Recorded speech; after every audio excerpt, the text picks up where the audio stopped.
네, YTN 라디오 생생경제 2부 시작하겠습니다. 부동산 소식입니다. 11호 부동산 대책, 강력한 규제 대책이었죠. 이제 내일로 한 달을 맞게 됩니다.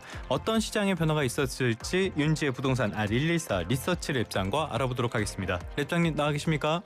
네, 안녕하세요. 짧고 굵게 가보도록 하겠습니다. 네, 자, 이제 네. 벌써 한 달이 됐어요. 시간이 빠르게 흐르는 것 같은데 매매 거래량, 이 거래량 자체는 확실히 줄어든 것 같아요. 네, 살펴보게 되면 9월에 보통 서울 아파트 매매 거래량을 보시면 9월에 이제 8,637건 정도 기록을 했었고요. 예. 10월에 이제 7,793건. 그리고 11월이 현재까지 네. 313건입니다. 확 줄었네. 예. 근데 이제 이게 아직, 아무래도 예. 신고 기간이 30일 정도 있으니까 11월 거래량은 12월까지는 지켜봐야 됩니다. 근데 이 부분을 이제 저희가 이제 일간 거래량으로 한번 살펴보면 예. 9월에서 10월까지는 일간 한 100건에서 한 150건 정도가 거래가 됐습니다. 예. 근데 현재는 한 20에서 한 30건 수준으로 줄어 있으니까 네. 말씀하신 것처럼 한 80% 수준의 거래량 축소 현상이 있다, 이렇게 평가는 됩니다. 자, 거래량은 확실히 줄은 건 맞는 것 같아요. 그런데 주간 부동산 통계 이런 걸 봐도요. 가격이 오름폭은 둔화하고 있지만은 그렇다고 오르지 않는 건 아니고요.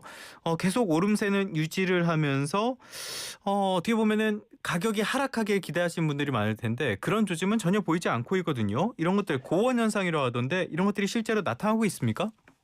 예, 고원 현상 이렇게 얘기하시면 딱 이해가 안 되는 부분들이 있으실 것 같아서 네네. 예, 현장에서는 이걸 이제 매물 잠김 정도로 보고 있습니다. 예. 그래서 이제 매도도 어렵고 이제 매수도 모두 어려워지니까 간간히 나오는 물건의 호가는 이제 높게 형성이 되는 현상을 말하는 지금 상황이고요. 예. 그래서 이걸 이제 변동률로 한번 보시면 저희가 이제 시세조사기관 이제 3사의 변동률을 15 대책 이제 발표하고 우리가 이제 토지거래허가 구역에 이제 5일 정도의 시간이 있었잖아요. 예. 그 전후 사이에서의 현재 시점에서의 이제 주간 변동폭을 비교해 보시면 저희 부동산 R114가 0.42% 이제 대책 전에 이제 주간 단위로 상승하다가 예. 현재는 한 0.31% 수준으로 둔화되고 있고요. 네. 그리고 이제 KB국민은행은 0.66% 수준에서 오르다가 현재는 0.30% 수준에서 오르고 있습니다. 그리고 이제 한국부동산원 기준으로 보시게 되면 한 0.50% 정도 오르다가 현재는 0.17%로 둔화가 됐으니까 네. 그러니까 모든 시세조사기관에서 가격 상승폭 둔화 움직임은 나타나고 있는데 예. 중요한 지점은 이게 하락을 얘기하고 있지는 않다 보니까 아무래도 상승세는 지금 계속되면서 시장에서는 고원 현상 이렇게도 부르고 있다고 볼 수 있습니다. 알겠습니다. 확실히 하락은 아닌 것 같은 그런 모습들이 보이고요. 강남 3구 같은 한강벨트 이쪽은 여전히 강세도 나타나고 있습니다. 자, 이렇게 본다면은 11호 대책 이거는 효과가 있었던 겁니까? 미미하다고 봐야 되는 겁니까? 예, 일단 앞서 설명드린 거래량 움직임으로 보시게 되면 분명히 이제 거래량은 급감하고 있다, 이런 평가가 가능하고요. 예.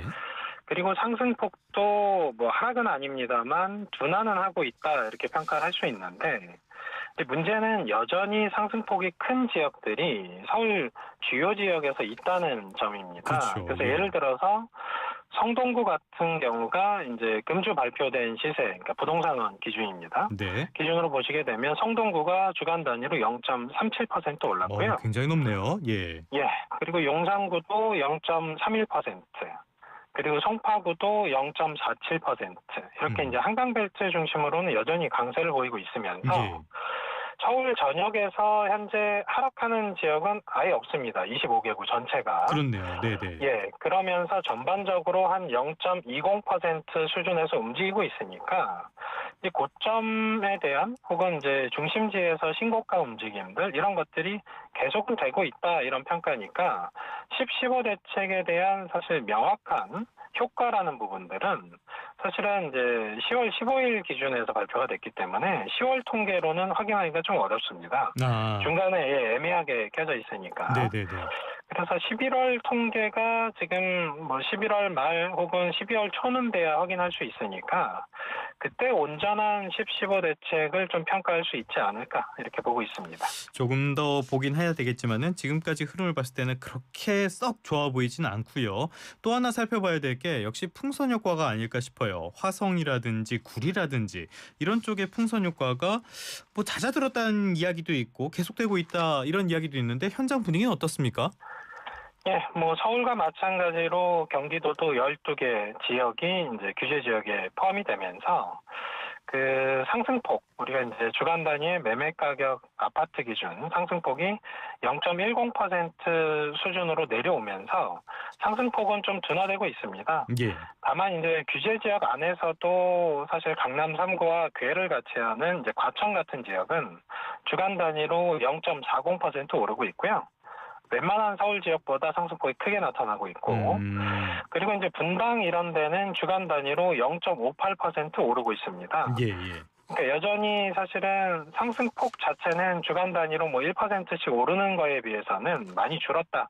이런 효과는 가능한데 상승세 그 절개치 자체는 여전히 크고요. 예. 그리고 이제 비규제 지역이 문제인데 우리가 이제 뭐 수원도 그렇고 용인도 그렇고 뭐 안양도 그렇고 뭐 화성은 아예 이제 규제 지역이 아닌데 뭐 이런 지역들에서 이제 비규제 지역에 해당되는 뭐 용인 기흥은 0.30% 오르고 있고요. 예. 수원에서도 비규제 지역인 권산 쪽이 0.21% 오르고 있고 그리고 이제 화성 같은 경우도 사실은 규제 지역 전에는 한 0.10% 그렇죠, 수준에서 그렇죠. 예. 움직였는데 현재는 0.25에서 0.26% 수준에서 움직이고 있다 보니까 거기에 이제 구리시 같은 데는 생각보다 뜨겁습니다. 거래량도 늘어나고 가격 상승폭도 커지다 보니까 풍선 효과도 지금 비규제 지역에서 나타나면서 규제 지역도 사실상 아직 가격이 잡히진 않고 있다 이런 평가가 가능하다 보니까 예. 양 사이드에서 뭐 사실 수요자 입장에서 보게 되면 둘 다 지금 비규제 지역이든 규제 지역이든 핵심지에서는 불안하다 이런 평가입니다. 동탄 쪽에서는 여기가 갭 투자의 성지다 이런 말까지 나올 정도던데 실제로 뭐 문의가 많나 보죠? 예, 뭐 그 지역 해당 중개사 분의 이제 의견을 빌어서 말씀을 드리자면 뭐 예. 동탄을 갭 투자 성지다 뭐 이런 평가도 하시고 계신데 결과적으로 우리가 이제 그 매매를 하기 위한 이제 실거주 수요도 분명 존재합니다만 아무래도 금융권에서 자금 조달이 좀 어려우신 분들은 전세를 이제 레버리지로 활용해서 1주택 수준에서 매입하는 경우도 굉장히 많습니다. 예. 근데 아무래도 토지거래 허가구역에서는 실거주 의무가 있다 보니까 이렇게 이제 비규제 지역이면서 신축 아파트가 좀 많은 신도시 같은 지역에서는 뭐 호가가 뭐 일주일 사이에 뭐 1억 원씩 뭐 튀고 이런 움직임도 실제 나타나고 있습니다. 알겠습니다. 이런 지역도 살펴봤고요. 반대로 노도강 쪽, 노원, 도봉, 강북 이런 곳은 왜 우리까지 걸려가지고 왜 우리도 괴롭히냐 이런 식의 반발도 있는 것 같은데요. 어떤 피해가 있다는 겁니까? 예, 아무래도 이제 노도강 우리가 이제 서울 외곽지에 해당되는 곳들은 80년대에 준공된 아파트들이 대거 밀집해 있습니다. 아, 그렇죠. 예. 네, 우리가 이제 70년대, 80년대 이렇게 오면서 사실 70년대에 지었던 재건축들은 어느 정도 이제 신축으로 변모를 하고 있고요. 예. 노원 이런 데가 이제 그때 당시에 이제 사실상 시범지구로서 택지 개발을 하면서 80년대 중반 혹은 80년대 후반에 지어진 아파트들이 대거 밀집해 있는데 재건축 자체가 쉽지 않은 부분들이 발생하다 보니까 거기서 이제 피해 호소하는 부분들이 있는 것 같고요. 일단 재산권 행사가 좀 안 되는 그 제약 부분에서 이제 불만들이 크고요. 예. 그리고 아무래도 재산권 행사가 안 되니까 사업 지연 가능성이 높아지면서 아, 그렇죠. 분담금이 늘어날 수 있는 가능성에 예. 재건축 자체를 이제 반대하는 움직임으로 돌아서는 움직임도 있고요. 예. 거기에 이제 대출이 제한돼 있으니까 조합도 그렇고 조합원도 그렇고 유동성이 또 제약이 되면서 사업 자금 조달 환경이 좀 악화하는 문제 때문에 지금 이제 서울 외곽지의 구축 아파트들 중심 혹은 재개발 지역을 중심으로는 상당한 반발 움직임들이 있습니다. 어, 굉장히 어려운 상황인데 김윤덕 국토교통부 장관은 규제 지역을 더 확대할 수 있다 이런 말을 해가지고 또 조금 비판을 많이 받는 것 같아요. 자, 지금까지 싹 상황을 정리를 해보자면요. 규제 지역의 반발에도 불구하고 서울의 집값 상승세는 잡히지 않고 있다. 그리고 이런 쪽에서는 피해도 호소하고 있다. 자, 시장에서 한 달 동안 이런 신호들이 나타났는데 그러면 이걸 어떻게 해석하고 정부가 대책을 마련하는 게 좋다고 보십니까? 예, 뭐 아무래도 우리가 이제 세 차례 정도 정부에서 이제 규제 대책들이 나왔는데, 올해 초에 이제 서울시에서 이제 토지거래 허가 구역을 이제 잠깐 풀었다가 예. 다시 묶는 이런 조치들이 나왔지만, 결과적으로 규제라는 수단들이 사실은 남발되면 이게 이제 규제 자체는 초반에는 할 수가 있는데 나중에 풀기가 굉장히 어렵습니다. 그렇죠. 예, 그러다 보니까 이 부분, 규제 자체를 또 하고 이런 부분에 있어서는 정부 입장에서도 좀 신중할 필요가 있고요.